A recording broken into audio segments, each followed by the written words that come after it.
BRI, World War III. So you can see here, all roads in the Muslim world lead to Beijing. Israel will have to engage with China. China provides the Gulf monarchies with AI-controlled solar energy, cloud computing, 5G broadband, and transportation infrastructure. This is the Belt and Road Initiative, and this is the reshaping of the planet, as Henry Kissinger said, to shift the power to the east. And you're seeing it. The money that the bankers are extracting from all of us is not being reinvested into America, is it? When you drive around in your car, is the infrastructure falling apart? When you go into the major cities in America, are they falling apart, becoming wastelands? What about these countries in the Middle East? Why isn't that happening to Dubai? Why are the streets in Dubai literally paved with American gold? Well, that's because the bankers are taking all of your money, which they control 90% of the world's wealth, and they're shifting it where they fucking want, no matter what you think at all. And because we are a part of their stupid fucking system, which we never should be, because America was freed from this during the revolution, but somehow here we are again. And these assholes are taking all of our money and building up the rest of the world so that they can kill our sons and daughters in warfare against them.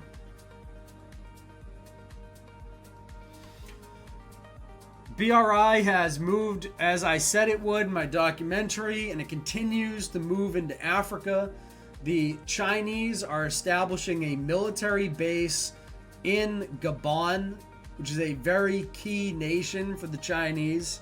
And, you know, they're using the BRI, just like Confessions of an Economic Hitman described. They're using the BRI to get the Gabon government to give them all types of shit that they normally wouldn't do, including military bases that Gabon has no oversight over. And meanwhile, another one of the big parts of the Belt and Road Initiative is the key nation in the whole thing, which is Israel, which is right at the center of the entire trade and network, internet network infrastructure, is Israel, right at the center of this whole thing. And the Greater Israel Project is going swimmingly. It's going exactly how they wanted it to. And no one seemingly is stopping them at all, because no one understands why this is going on. It's all about the population. So are they going to stop bombing Gaza? Is Hamas, repeat after me before we all get canceled, Hamas is embedded with the civilian population. Israel is justified in killing everybody. Okay, you got it? You got the line? If you don't get it, I'm going to make you write it out on a chalkboard over and over again until you get it, okay? Hamas is the civilians. And because of that, Israel is justified in genociding them all. Okay? The Gaza population has dropped. It was some crazy number last year, and it's now 200,000 more out of 2 million total in the last 9 months. I call that somewhere around 10% or more of the population gone from Gaza. Just completely gone. So Hamas, who invaded Israel with paragliders somehow, and the biggest, most obvious false flag ever, has been completely decimated. The Gaza population has been completely decimated.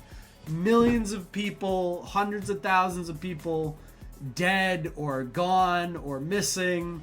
The entire, infrastructure, everything was not great before this, and now it's completely demolished.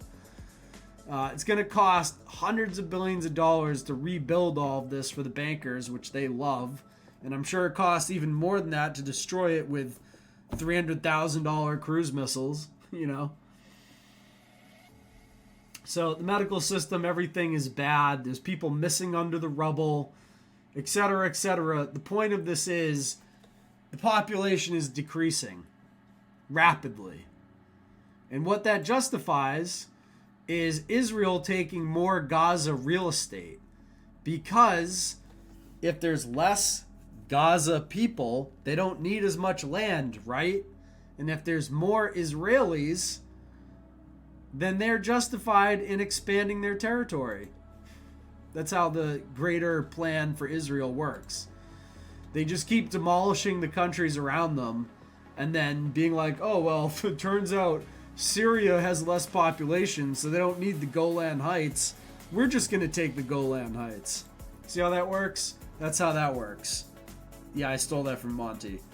Anyways, Israel's population ticks toward 10 million milestone as it marks its 76th year. So as every other country in the Western world is facing depopulation, like Italy is literally going extinct, Japan is going extinct. I know that's the Eastern world, but the modern world, I should say. Everyone is facing depopulation problems because fertility rates are dropping, people are just having less kids, etc., etc. Meanwhile, a country that's in the middle of a major war is flying towards a 10 million milestone in terms of its population. Israel population growth slowing as fertility rates continue to fall.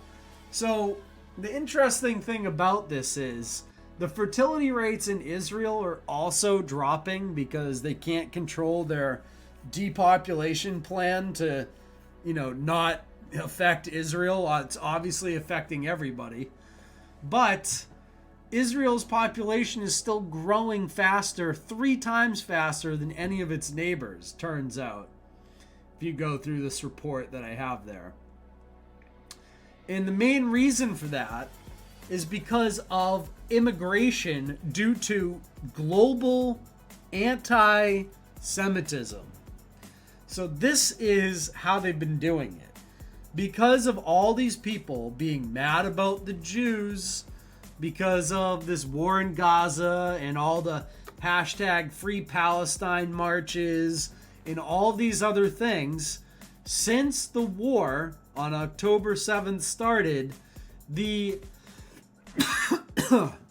the immigration due to anti-Semitism to Israel has increased by 237%. 237%. So all you people going online and being like, oh my God, the Jews. Adam Green, tell me how our Lord and Savior Jesus Christ is bad and tell me about the Jews. Like, all these people have fallen for this psyop, this anti-Jewish psyop, right? And they're helping with the Greater Israel Project.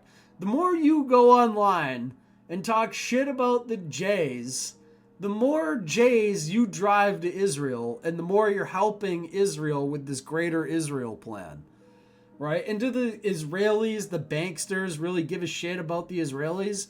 No, they don't. They don't care about the Israeli population. It's just about expanding the borders of Israel, the state. They don't care about the population that's doing it. And that's where you get these types of fucking characters out there on the internet. Checking in on Lucas Gage. Let's check in on this guy who gets... Let's just keep this in mind. He's on Rumble, which is probably all Jewish owned. He's on Twitter getting all types of, retweets and likes and stuff. Meanwhile, Elon Musk works with the Israeli state all the time. If the Jays really wanted to shut Lucas Gage down, they would just shut off all of his stuff and no one in the little IIA network would mention him, right? No one would talk about him. He'd just lose all his shit. He'd get suspended and all that, and no one would mention it like they do to people like me. But no, this guy, he gets quote unquote swatted and all this bullshit, and everyone's talking about it and retweeting it and all this shit. Right. Okay. He's really against the system. He's really against Israel, which built the entire fucking internet. Like everything that the internet runs on was built in Israel. From the hardware chips like the Intel Pentium processor in your fucking computer to like every component of the internet they built. They can silence the fuck out of people like me. But Lucas Gage, who engages in actual anti-Semitism online, which I'm not an anti-Semite, but this guy is. He's able to garner a huge audience on the internet. Yeah, right. During the same time, by the way, that anti-Semitism is helping with the Greater Israel Project and driving immigration to Israel. People like this and others like him, all these anti-Semites, are able to garner huge audiences online. You don't see the fucking plan there, like plain as day. How you doing, ma'am? I need to speak to somebody, a police officer. My social security has been compromised. I have people spamming it on my chat. Like, why are they? So I don't know how they got it. Why are they making it so obvious that if you speak about Israel, you get quote unquote silenced, even though people like Lucas Gage are not being silenced? They're being cross promoted by the whole IIA network. If they want to come out here, they could. That's fine. My name is Lucas Gage. Okay, you're in Columbus, right? Yes, that's me. You guys have been here like a bit. And I hate to bring up the IIA thing again, but this dude literally comes from the military. You can see his stuff on the back, and I'm not saying that's a bad thing. I got mad love for the veterans and the people who serve this country and the good guys in the military. Love all them. But this guy reeks of IIA Psy-War. Yep. Okay, Yep. yeah, I'll send the officers right out. This is all through, you said, a chat? I'm on my Rumble account, and there's people who are clearly Mossad agents who got. I don't know how they got my. I don't even. Mossad agents are in your live chat. Get the fuck out of here, dude. Okay. Even know how they got it. So, yeah. Nine's. Hold on.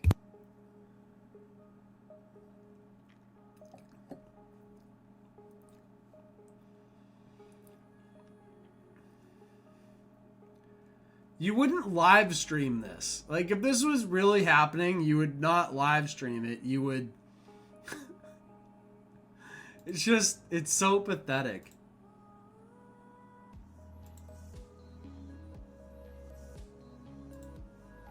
I don't believe any of this. It's absolutely ridiculous.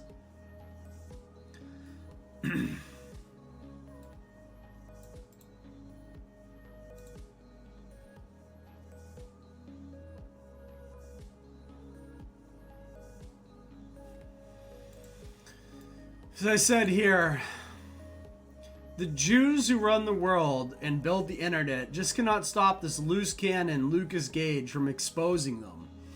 Not even food deliveries can stop this maniac from exposing the global J. Definitely not another LARPer who is pro BRI, multipolar world order, right? Right? He couldn't possibly be. Oh wait. He is. He's extremely pro BRI. Let's take a look here. Good things will happen when America can't bully the world any longer. This is why I support the multipolar world order. This dude is literally putting out Henry Kissinger talking points. It will bring peace. What, peace through warfare? Do you see, like, exactly what's going on here? This anti-Semite is promoting an Israeli Belt and Road Initiative move to the multipolar world order. And he's even stating those words specifically, saying, I support the multipolar world order. Whenever you see someone say that, that might as well be saying, I support the New World Order. It's the same thing. It's the exact same thing. And he does it a lot. As the multipolar world order comes into being, the Zionist regime, which is the centerpiece of the eastern part of the multipolar world order, will no longer be able to get away with its barbarism without consequences because America will not blah, blah, blah, blah, blah, blah. Yeah, wrong, actually. That's completely wrong. There'll be even more control. So he's just lying. I welcome the multipolar world. Why? Because it is the only way the world can heal from neocon imperialism.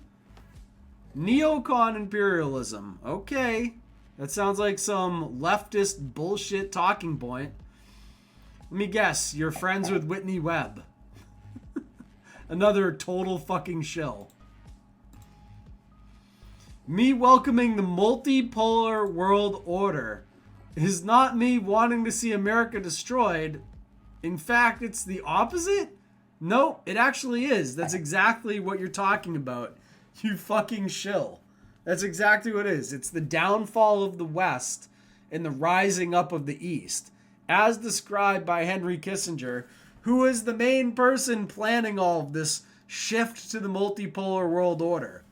I mean, this guy is the biggest shill I've ever seen in my life. He just blatantly says, I support the New World Order.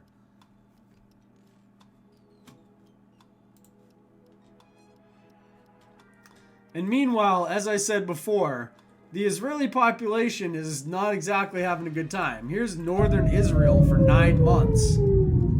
This is from someone in Israel, by the way.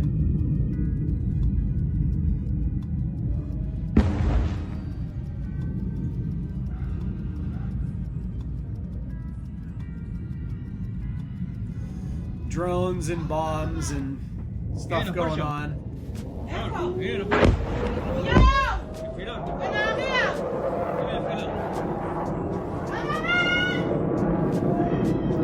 The drone just dropped a bomb there.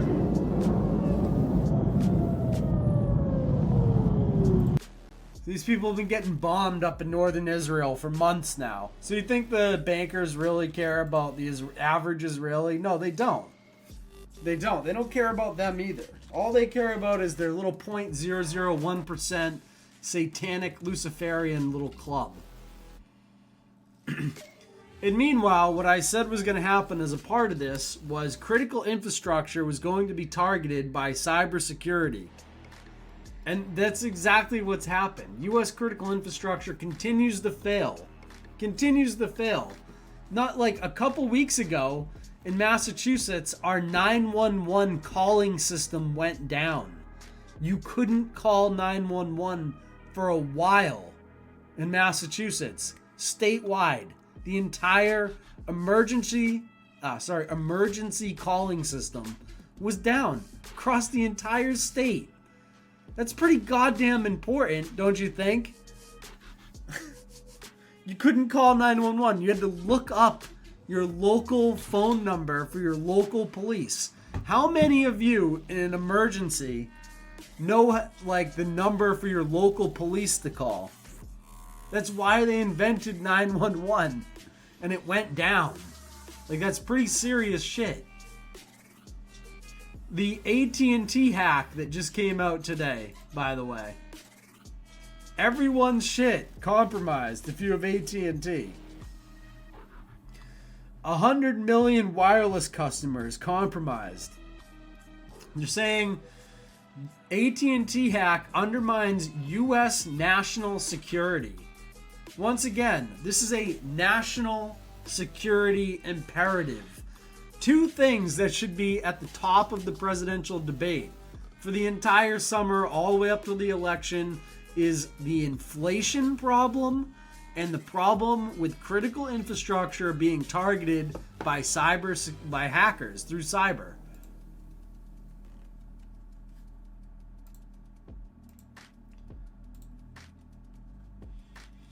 And here you can see again, they have addressed this, but no one's talking about it. 2023's dark horse cyber story, critical infrastructure attacks. Because in the past year, 2023, critical infrastructure was targeted more than anything else. The increasing targets were against that infrastructure, and it's just getting no attention at all. No attention whatsoever. The most important things that we need to survive, our critical infrastructure, are being targeted, and no one is talking about it. No one's talking about why everything costs 4 times as much, and no one's talking about why all of our systems that we rely on to live are being hacked and attacked. But, Alex Jones is talking to you about the liberals, isn't he? They are talking about Joe Biden having dementia, aren't they? That's important. Let's not talk about the bankers or, our life systems failing.